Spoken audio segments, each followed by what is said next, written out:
So they fly to the Soviet Union because they want to talk with Elorg, which is a group made to sell Tetris, because the Russians, after like 3 years of Game of the Year awards in Tetris, realized, hey, wait a minute, we never got paid for that.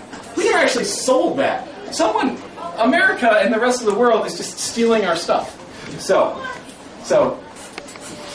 people from Nintendo fly in, people from Atari fly in, and Stern, the guy who originally started this whole deal by forging the signature, flies in also. And they're all trying to buy the right. They're all staying in the same hotel room. They're all negotiating 3 doors down from each other. And the Russians, or the Soviets at that point, wander in, and they pick up capitalism incredibly well at this point. And they say, what's your best offer? And then they hear an offer and say, oh, okay. And then just leave the room, they go to someone else and goes, here's our offer, can you beat that? And then they go to the next room and say, here's an offer, can you beat that? And Nintendo basically, because of all of its successes over the years, has a cubic mile of cash. So it's able to, right off the bat, write a big check to Elorg, the Soviet group, to pay for all of the cartridges that were made that the Soviets never got paid for. This is despite the fact that Nintendo's never sold a copy of Tetris. They wrote a check anyways. And because of that, and because they have, huge piles of money, they ended up winning. So that's how Tetris ended up on the Game Boy. And Tetris is, by the way, the first video game in space. Soviet cosmonauts brought it up on their original place for me to Okay, we're going up to 1986. 1986 was the year that Metroid was introduced. Another big game with female protagonist. This year that Chess Master, the first great chess program game, came out. The year the Sega Master System came out. And I would be remiss, because I wrote this book, that I didn't have Super Mario Brothers be the game of the year for 1986. Now, everyone has played Super Mario Brothers. It's a side-scrolling idea. You've had games where you could jump around like Mario before, and Joust beforehand did that. But you couldn't never scroll and keep on going and going and going, and the level just kept on going. You could never jump up and, hey, there's another level up here, you can keep on going here. You could go backwards sometimes. There were invisible blocks, so that meant every single place, here and here and here, you just needed to stand on each square and jump, because who knows, maybe there's an invisible block. Maybe there's a beanstalk that goes up to a whole other level that you've never seen before. You could play this game for 40 hours, and even though you had beaten it like 2 hours in, you're still playing it 40 hours later because you haven't found all the secrets. Super Mario Brothers changed the face of gaming because this is the first true console game. All the other games were arcade games. The design was to be as hard as possible so that you would then plunk in another quarter. So you wanted to have the fun replayability. But Super Mario told you that it wasn't just killing you right away that was fun, it was letting you explore. So, if you've ever explored in a video game, it is thanks to Super Mario Bros. Okay, we're going up to 1987. Who's a fan of pandas? Okay, who's a fan of fractions? Yes, okay. Yes, Ranma 1/2, by the way. The contribution from Japan, anime-wise. 87 was a fantastic year to start a gaming franchise. This was the year the first Metal Gear came out, the first Contra, the first Mega Man, the first Castlevania, the first Double Dragon. Yes! Yeah! But the game of the year, Legend of Zelda. Once again, this is a Nintendo product. This is Shigeru Miyamoto, who grew up exploring caves in his hometown near Kyoto, Japan. He loved the idea that there was a whole other level underground.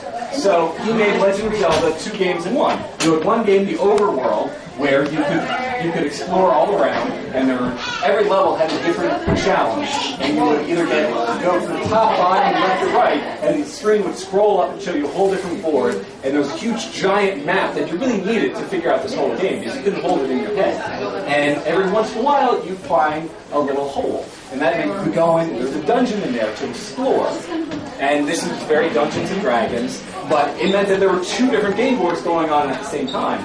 And then, as anyone who beat The Legend of Zelda finds out, the second quest begins. You have the same board, but just by moving where those little entrances to the dungeons are, it created a whole new level.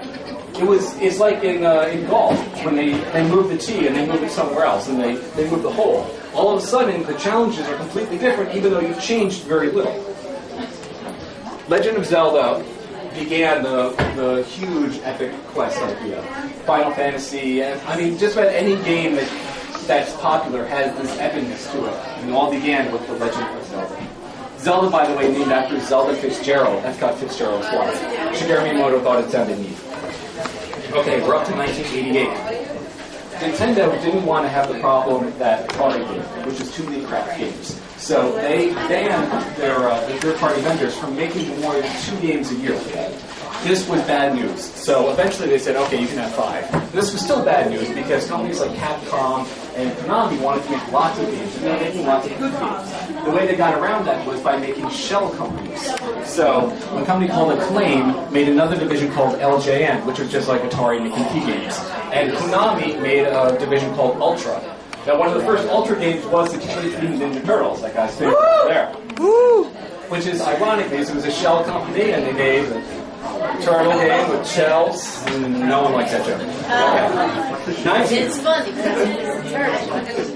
1988 was the year that the first Madden game came out. Madden is the game of the year from 1988. Now, there had been sports simulators going all the way back to Pong, but they didn't really play like the sports. It was just, here is something that kind of vaguely looks like table tennis, or maybe volleyball, or hockey, depending upon what we're calling it today.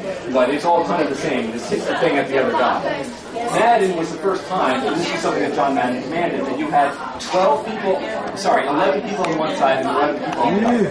You needed to have a full complement of people on the field to play football. And you also switched perspectives. So you were the quarterback until you were the passer.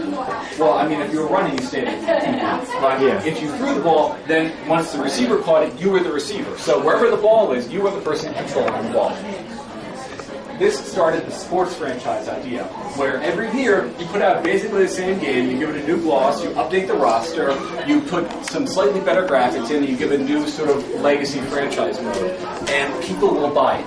Now, something they've also done is complain that it's no different than the last year, and it's worse than the last year, that you've just updated the roster. But people will still buy it, so they can complain so long as they give you the money. Okay, we're up to 1989. Believe it or not, we're only halfway there. I'm going to try to go a little faster because I think I'm running over.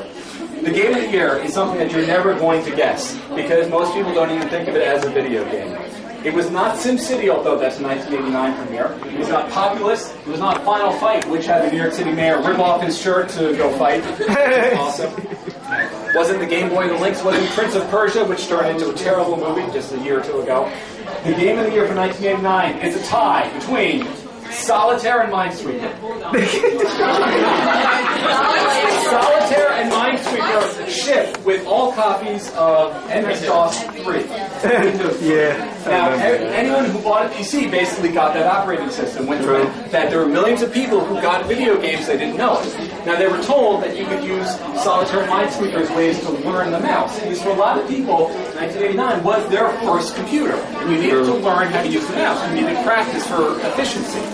And it started the idea that there would be these little fun games, these little casual games that people would play, and they're not considered video games.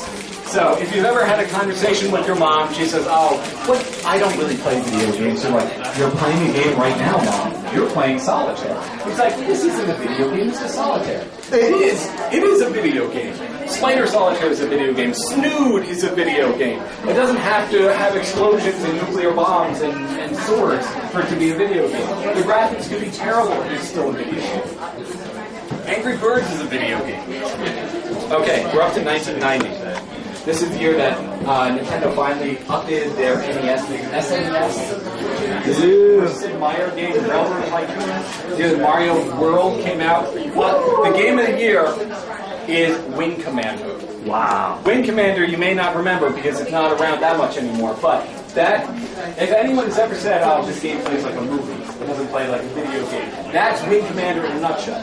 There were some aerial dogfight space battles in Wing Commander, and that was their bread and butter, but in each installment of Wing Commander, it got more and more cinematic. There were more cutscenes. Soon there were real actors voicing the cutscenes. Soon there were real actors on screen with full motion video. Soon there were respected real world actors on screen. Soon it was like hours and hours of actual movie and some gameplay also. Eventually, the guy who made Wing Commander made the Wing Commander movie, which was the fulfillment of the Wing Commander ethos because it was a movie. You couldn't play it at all. But the idea trickled down to all of the rest of gameplay, where gaming wanted to be more cinematic, wanted to have more cutscenes, more full motion video. You wanted to give people more bang for the buck, and you could do that in a way that didn't affect your graphics by putting in full motion video. Okay.